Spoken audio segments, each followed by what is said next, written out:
जय मसीह की दोस्तों, स्वागत है मेरे YouTube channel Jesus call everyone में। दोस्तों, आज हम सुनेंगे बाइबल की पुस्तक से दाऊद और गोलियत की कहानी में लिखा है। दाऊद नाम का एक लड़का था, उसका 3 भाई सेना में था। एक बार दाऊद के पिता ने कहा, तुम जाओ और अपने भाइयों को कुछ अनाज देकर आओ और उनका हाल चाल भी देख कर आओ। एक बार फिर फिलिस्ती इजराइलियों से लड़ने के लिए पहुँचे। उस वक्त दाऊद के 3 भाई शाऊल के सेना में भर्ती थे। इसलिए एक दिन दाऊद के पिता ने उससे कहा, अपने भाइयों के पास थोड़ा अनाज और कुछ रोटियां लेकर जाओ और देखो कि वो कैसे है। जब दाऊद सेना की छावनी में पहुंचा तो वो अपने भाइयों को ढूंढता ढूंढता लड़ाई के मैदान में जा पहुंचा। वहां दाऊद ने देखा कि एक बहुत बड़ा लंबा चौड़ा फिलिस्ती सैनिक इजराइलियों का मजाक उड़ाया जा रहा था। वो फिलिस्ती पिछले 40 दिनों से सुबह शाम यही कह रहा था, वो इजराइलियों को ललकारता, ए इजराइलियों, तुम अपना कोई भी आदमी मुझसे लड़ने के लिए भेजो। अगर मैं उसे हरा दिया और मुझे मार डाला तो हम तुम्हारे गुलाम बन जाएंगे, लेकिन अगर मैं जीत गया तो तुम लोगों को हमारा गुलाम बनना पड़ेगा। मुझसे लड़ने को भेज सकते हो। गोलियत और फिलिस्ती सैनिक यह सब देखकर दाऊद ने कुछ सैनिकों से पूछा, जो आदमी इस फिलिस्ती को मार डालेगा और इस्राएलियों को शर्मिंदा होने से बचाएगा, उसे क्या इनाम मिलेगा? एक सैनिक ने कहा, शाऊल उस आदमी को बहुत सारी धन दौलत देगा और उसकी अपनी बेटी की शादी भी उससे कराएगा। लेकिन गोलियत का मुकाबला करने की हिम्मत किसी में नहीं थी। उसे देखते ही सारे इजरायलियों की सिट्टी पिट्टी गुम हो जाती थी। वो 9 फुट से भी ज़्यादा लंबा था। उसके आगे आगे एक सैनिक उसकी ढाल लेकर चलता था।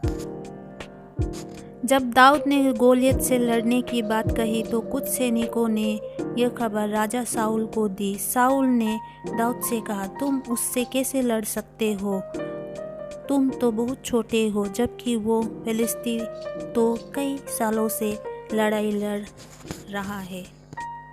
दाऊद ने कहा, मैं एक शेर और एक भालू को मार चुका हूँ, जो मेरे पिता की भेड़ उठाकर ले गए थे। इन फिलिस्ती का भी उसके जैसे हाल हो जाएगा। मैं यहोवा मेरी मदद करेगा। तब शाऊल ने कहा, जाओ और यहोवा तुम्हारे साथ रहे। तब दाऊद ने नदी के किनारे गया और वहां से उसने 5 चिकने पत्थर उठाकर अपनी थैली में रख लिए। फिर उसने अपना गोफन लिया और गोलियत से लड़ने के लिए चल पड़ा। जब गोलियत ने दाऊद को देखा तो उसे लगा कि दाऊद को मारना तो बहुत आसान है। गोलियत ने दाऊद से कहा, मेरे पास आ, मैं तुझे मारकर तेरी लाश चिड़ियों और जानवरों को खिला दूं। तब दाऊद ने कहा, तू तलवार, भाला और बर्छा लेकर मुझसे लड़ने आ रहा है, लेकिन मैं यहोवा के नाम से तुझसे लड़ने आ रहा हूँ।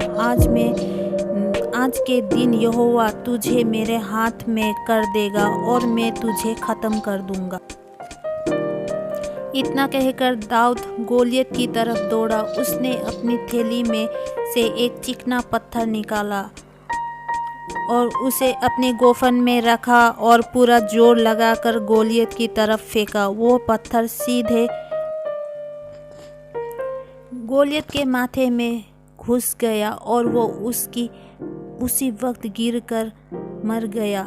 जब फिलिस्तियों ने देखा कि उसका बहादुर आदमी जमीन पर पड़ा है तो वे सब दुम दबाकर भाग गए। इसलिए इस्राएलियों ने उनका पीछा किया और उन्हें हरा दिया।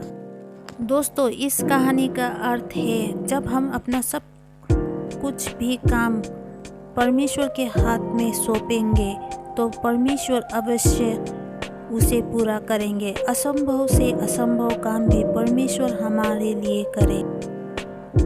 दाऊद कद काठी में बहुत छोटा था, परंतु परमेश्वर ने उसको जीत दिलाया क्योंकि उसने परमेश्वर के हाथ में सौंपा हुआ था।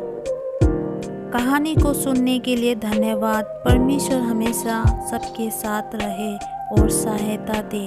आमीन।